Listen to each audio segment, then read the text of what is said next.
Yes, peace and love, my brothers and sisters. Welcome back once again. Welcome forward once again.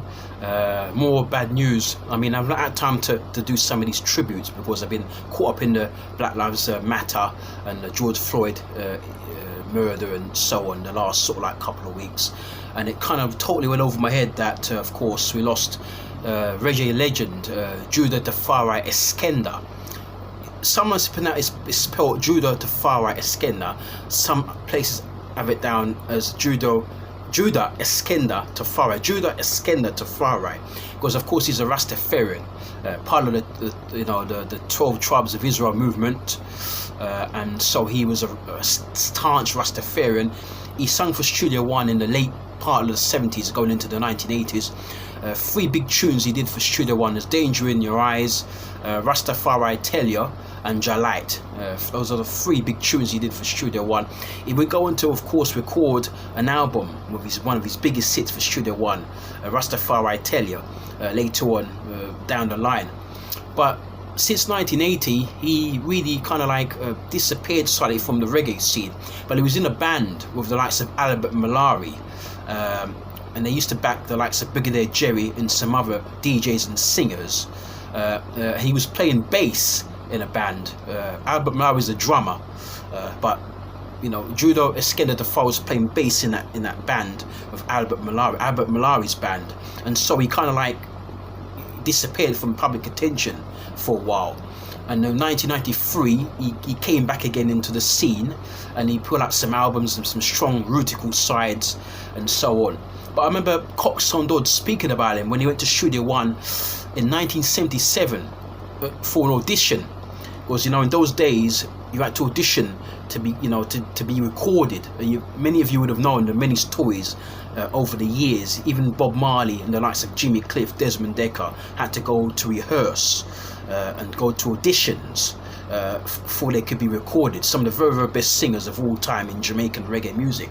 So Judah Eskender Tafari, rolled up at Brentford Road, number 13, Studio One, Brentford Road, Kingston, in 1977. And Cox Dodd said that he came and he was very enthusiastic, very young man, and he passed the audition and we're going to record for the label for the next 4 or so years and pull out those 3 songs I mentioned and a number of other sides as well. And so he's another one who's kind of fallen under the radar as well, like so many Jamaican acts and singers. Some of them we know, and then there's others a bit obscure. We've got to go and research who they are, what songs they pull out, and so on.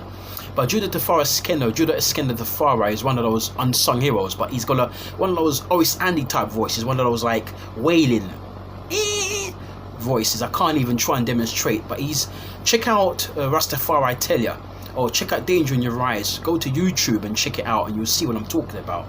But yes, we lost him a couple of weeks ago.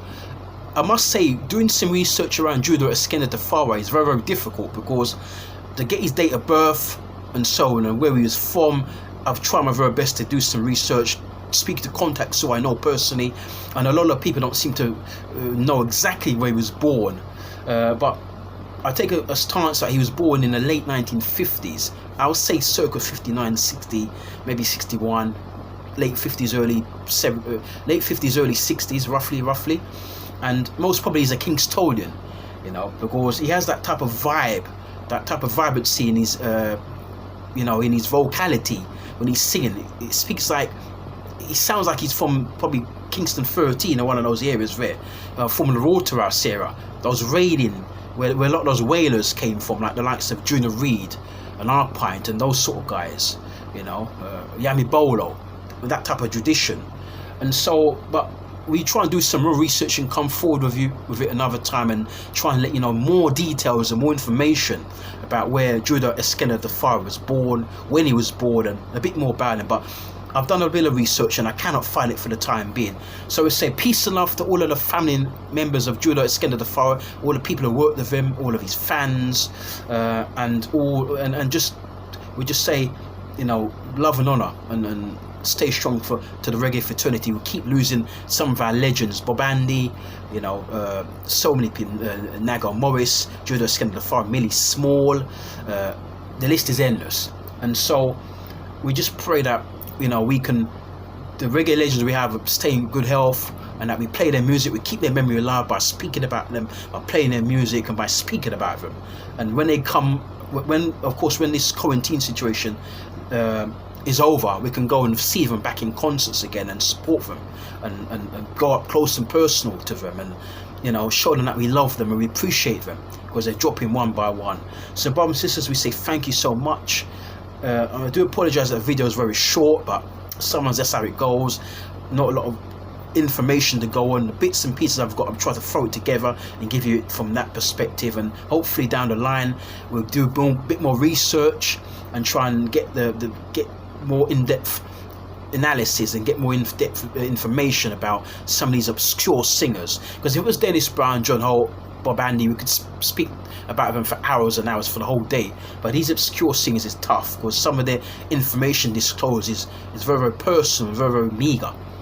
And don't forget to subscribe to our channel, Chris CB Motep. Click the subscribe button, click the link, click the bell so you can get notifications about our videos. Share videos, like them, comment on them. We say peace and love, honor, guidance, one love.